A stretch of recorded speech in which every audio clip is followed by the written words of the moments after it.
तो दोस्तों, मैं हूं आपका दोस्त एडवोकेट शिवेंद्र प्रताप सिंह। आज हम बात करेंगे 498A की एफआईआर हो गई आप पे, उसके बाद 12 डीवी एक्ट भी हो गया, 125 सीआरपीसी अर्थात मेंटेनेंस का केस भी हो गया।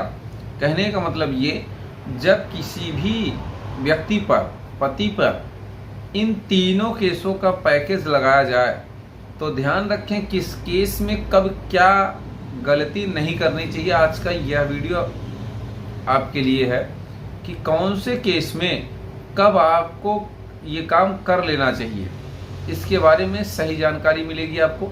दूसरी बात ये कि कब किस काम को आपको नहीं करना चाहिए या कौन सा काम आपको देर से नहीं करना चाहिए। जैसे अगर बात की जाए 125 सीआरपीसी अर्थात मेंटेनेंस के केस में, देखिए अगर आपको नोटिस मिल गई है, रिसीव भी कर लिया है, और जब आप अपीयरेंस दे रहे हैं 125 में आप हाजिर हो रहे हैं, तो ध्यान रखें हाजिर होने से पहले आप अपना रिप्लाई बना के रखो। 340 देना है। जानते हैं आप कि अगर फर्जी मुकदमा है, झूठा मुकदमा है, झूठा एफिडेविट दिया गया, तो हो सकता है आप इस मूड में हो कि 340 की कार्रवाई करके पत्नी को ही जेल भेज दिया जाए। तो इसके लिए 340 की पिटीशन और 125 सीआरपीसी का रिप्लाई, ये दोनों बना के रखो। जैसे ही कोर्ट कहे तुरंत दे दो।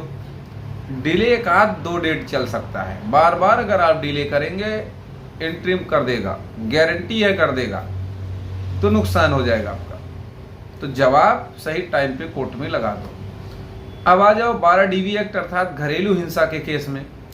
घरेलू हिंसा के केस में तो और ज्यादा दिक्कत हो सकती है। और वो क्या, देखिए दिक्कत घरेलू हिंसा में गिरफ्तारी वगैरह की नहीं होती है, कोई जेल नहीं जाएगा इसमें, लेकिन सबसे ज्यादा दिक्कत क्या होती है, इंट्रीम मेंटेनेंस आपका 125 से ज्यादा रफ्तार में डीवी में बनता है। अक्सर लोग डीवी का केस इसीलिए पहले करते हैं।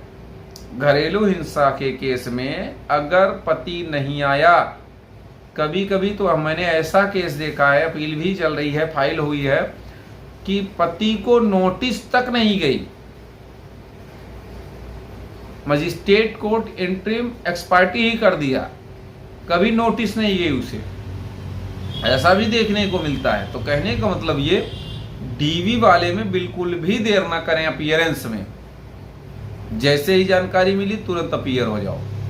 अपीयर होने के बाद उसमें भी 2 काम आपको करने हैं। पहला ये कि 25 सबसेक्शन 2 डीवी एक्ट में सबका रिवोक करने का दे दो, यानी पारिवारिक जनों का नाम, रिश्तेदारों का नाम, यानी कि पति के अलावा जो भी नाम डीवी में लिखाए गए हैं उन्हें पहला हटवा दो भैया, तुरंत हटवा दो। और वही एक एप्लीकेशन जो मैं बता रहा हूँ 25 सबसेक्शन 2 में एक आवेदन दे दो, निकल जाएगा ना। पहला काम डीवी में। दूसरा उसमें पति की तरफ से रिप्लाई देना। सबकी तरफ से रिप्लाई लोग दे देते, ये गलती करते हैं।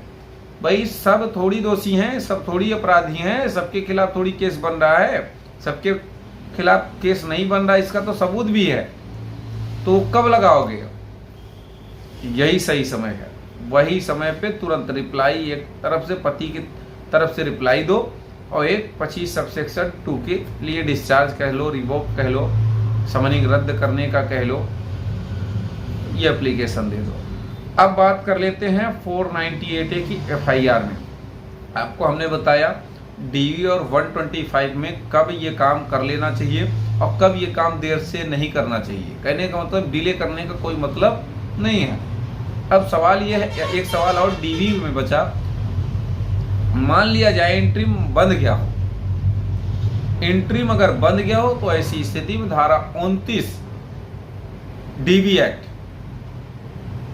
अपील फाइल हो जाएगी। अपील फाइल कर दो, 1 महीने के भीतर ही अपील फाइल करना है, डिले उसमें भी नहीं करना है। कहने का मतलब ये, देखिए केस लड़ने का यही मतलब होता है, हर केस में आप हमेशा तैयार रहो, एक कदम आगे बढ़कर। यानी कि आपको अगर रिप्लाई देना ही है किसी केस में, तो रिप्लाई पहले से रेडी करके रखो ना। देना जब देना, जब कोर्ट कहेगी तब दे देना। अगर आप बना के ही नहीं रखे हो, बनवा के ही नहीं रखे हो, तब तो हड़बड़ हड़बड़ में करोगे, हड़बड़ हड़बड़ में गड़बड़ हो जाएगी, कुछ ना कुछ छूट जाएगा, जो तरीके से लिखना चाहिए वो तरीका नहीं हो पाएगा। तो इस बात का ध्यान रखें। अब 498A की अगर बात कर लें तो 498A के केस में अक्सर लोगों के मुंह से सुनता हूं, मैंने 1 लाख बर्बाद कर दिया, आईओ को दे दिया, नाम कटवाने का ये है वो है, फिर बाद में वो ट्रांसफ़र हो गया, दूसरी आई है आईओ या दूसरा विवेचक आया, वो फिर पैसे मांग रहा है। ऐसी तमाम बातें सुनने को अक्सर मिलती रहती हैं। तो ऐसी स्थिति में 498A के केस में समस्त एविडेंस लगाते हुए आप एसएसपी को, कमिश्नर को आप एक लेटर लिख के दें कि ये नाम निकाला जाना न्यायोचित एवं न्याय संगत है। इन नामों को जबरदस्ती जोड़ा गया जबकि इनके खिलाफ कोई आरोप नहीं बनता, कोई सबूत, कोई एविडेंस नहीं है। ये इस समय, इस घटना तारीख पर या इस परिवार में, इस फैमिली के बीच में कभी नहीं रहे हैं, अलग रह रहे हैं, इसका ये प्रमाण है। तो एक अठन्नी आपको नहीं देना पड़ेगा, आपका नाम कट जाएगा। 1,50,000 दरोगा को, पुलिस को, किसी वकील को देने की कोई ज़रूरत नहीं है। वो एप्लीकेशन अगर आप अपने से लिख सकते हैं तो ठीक है, नहीं किसी एक्सपर्ट से लिखाइए। कुछ उसमें जजमेंट वगैरह इंक्लूड करने रहते हैं नाम हटाने के संबंध में। अगर आपको ज़रूरत रहेगी तो मैं लिख के भेज दूंगा आपको। उसके संदर्भ में स्क्रीन पर चल रहे नंबर पर जानकारी ले सकते हैं, पूछ सकते हैं, सवालों के जवाब ले सकते हैं। दूसरा ये कि अगर हीनियस क्राइम है 498A के साथ, यानी कि 307 लगी है, 376 ऐड है, तो आप सीधे हाई कोर्ट भाग के आ जाना।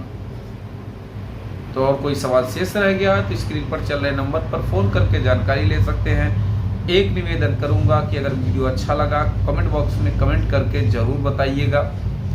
अपने सवालों के जवाब कमेंट बॉक्स में भी आप पूछ सकते हैं, ले सकते हैं। तो उम्मीद करता हूँ, आशा करता हूँ आज का यह वीडियो आपको बेहद पसंद आया होगा। अगर वीडियो पसंद आए तो वीडियो को लाइक करें, शेयर करें।